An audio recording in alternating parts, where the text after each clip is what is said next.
good, my anime people? What is good, yo? I was just smiling ear to ear thinking of what I get to talk about today, and not only what I get to talk about, but which one I wanted to start with. And of course, I gotta give it to JoJo this week. It was so crazy, and just with how much stuff was actually happening within it. I almost was about to just lose it, and they played it just to the T to not make it too bad and not make it too too sad yet.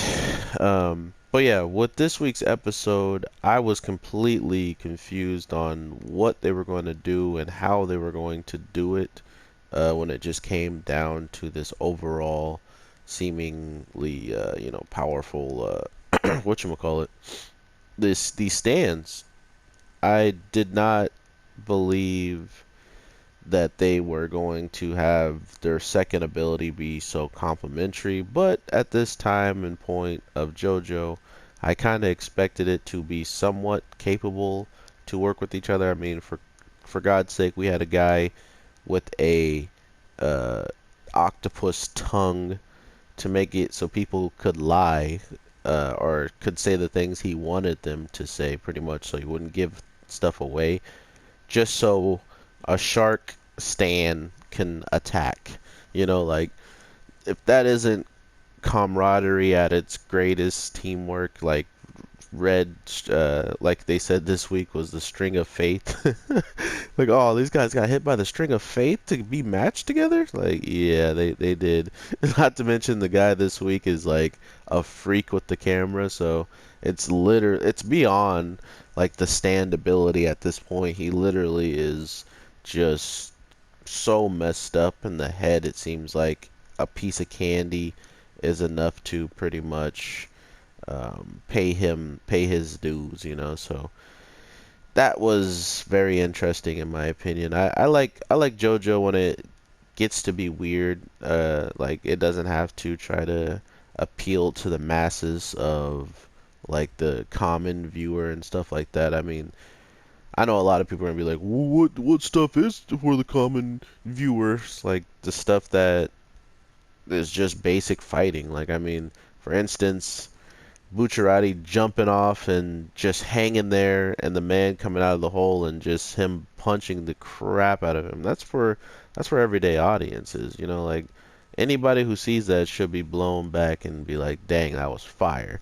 But when we start getting into the overall notion of this guy straight up loving the fact that he gets these sugar, like he got three pieces of sugar, right? And they're making that sugar seem like it was the ultimate thing that he just wanted to eat. He just wanted the sugar, he wanted to eat that sugar and all that stuff. So that's cool. That's whatever. But then somehow, some way, this sugar is, or whatever he got candy wise, and he's a glutton for having it, mind you. um this stuff turns out to be strong enough to deflect bullets. You're telling me an average viewer is gonna still be like, "Oh yeah, that actually makes sense." That's JoJo bizarre, okay? So don't give me that. Don't even. They have some casual viewer stuff, man. That was just not casual to me.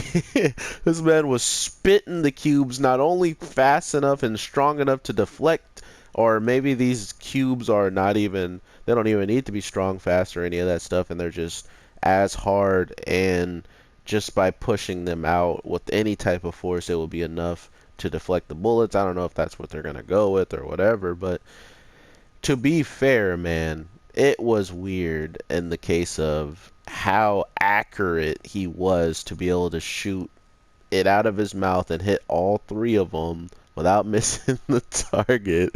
Like, I've seen some stuff in this show, and this is one of the more things that I'm gonna have on my mind.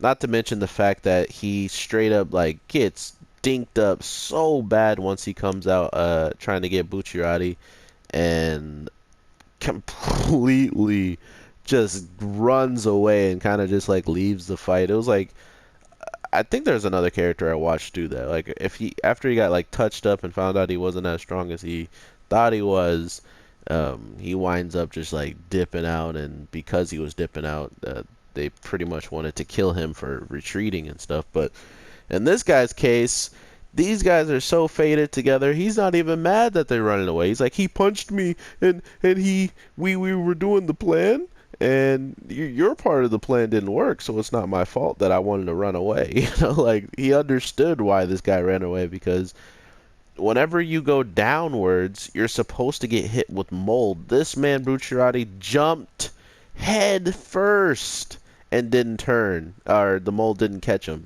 So that's a huge red flag, and this guy had all the rights to be freaking out, which was really cool of them to kind of have the characters do, because I mean they could have been like, oh, I just fell back because I have my reasonings, and then they don't explain it.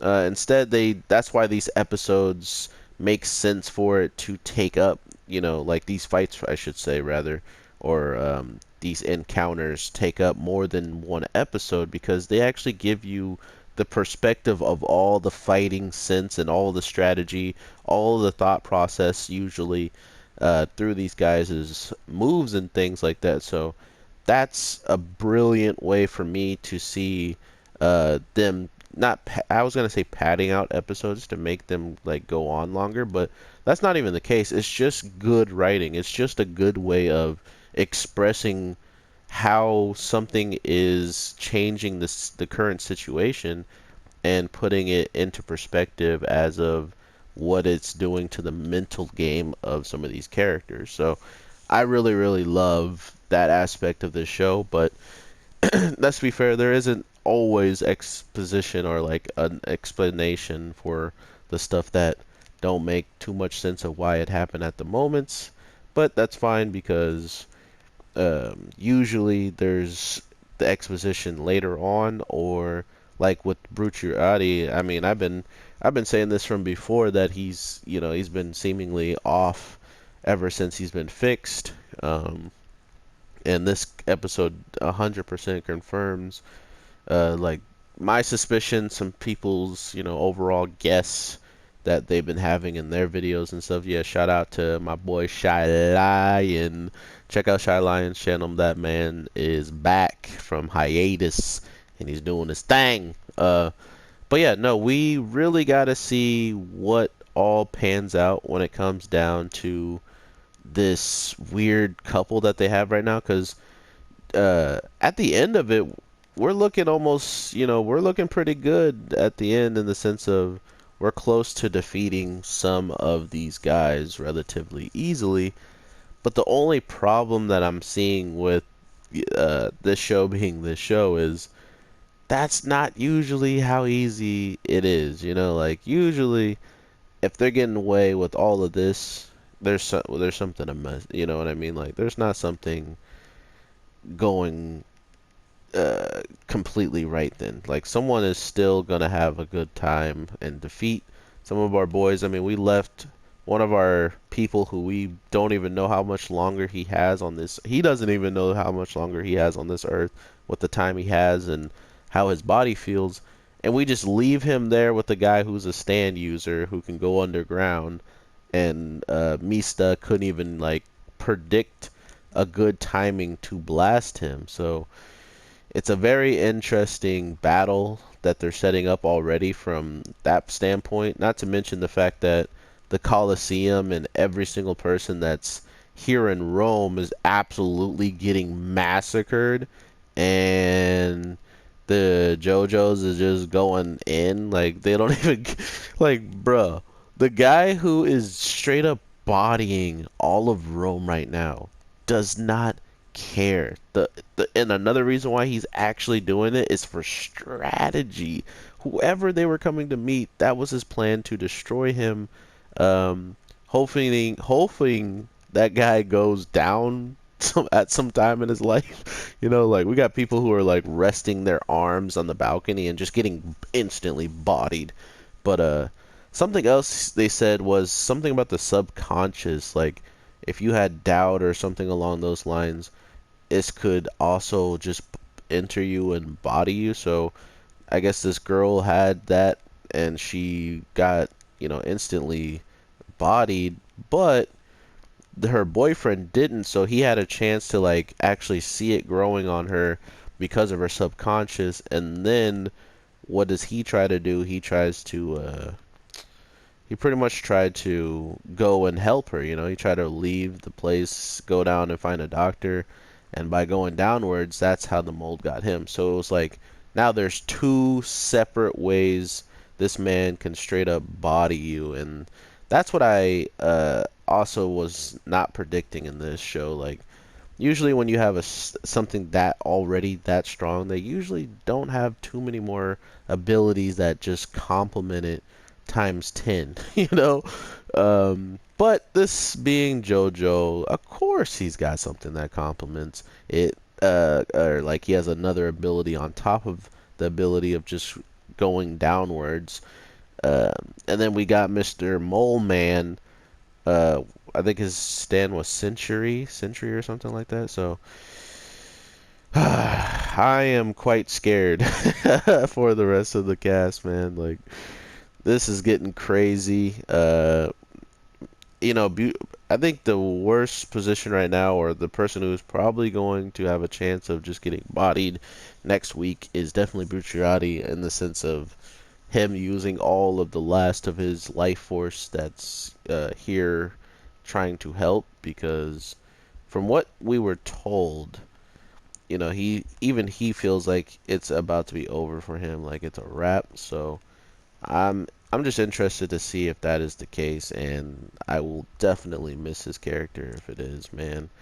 He was a fun character, and not to mention fun character, he went out like a boss this week.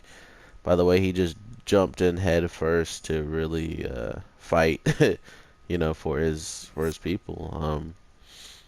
I honestly do believe that JoJo is getting one of the best anime adaptations. Like there's really no CGI throughout any of this show.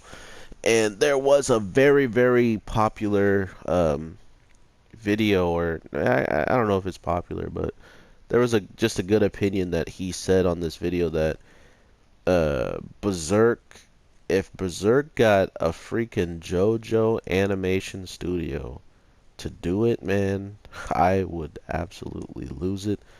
And I guess there might be a good chance that we just have decent people in general grabbing, like studio creators anyway, grabbing at um, Berserk and helping Netflix produce it, because I guess that's what Castlevania did. So if the guy who did Castlevania is trying to do the same thing, boom bam, we might have ourselves a Berserk anime that actually looks absolutely gorgeous. And then we just got to see how the actual story is being told. So JoJo, 9 episodes left. Let's get it. Let's get it. Make sure you guys check out Shy Lion. I know he doesn't really care about sub counts, so you don't have to go and sub to him or anything like that. But definitely check out his videos. If he asks like questions and stuff, he loves to read the comments just as much as I do and stuff. And I think that's why me and him hit it off so quickly, is because I would write some stuff that I was confused about in the episode, and he would answer it the best as he could, and then vice versa when I was watching stuff. So that's just the kind of guy he is, and I think you guys would definitely enjoy him if you haven't already came over from his channel, and I appreciate you for doing so. But it's time for us to try to get back to him as well, and just give him some more people to talk to, really. So with all that being said, Shy Lion, I'll probably put a link. If he puts up a JoJo video, I'll put up his JoJo video link in my description when he puts it up. So with all that being said, my anime people, I will definitely talk to you guys in the next one. So with all that being said, have an awesome day, night, evening, whatever the case it is you're watching this, and I'll be dropping a video very soon. So with that, peace.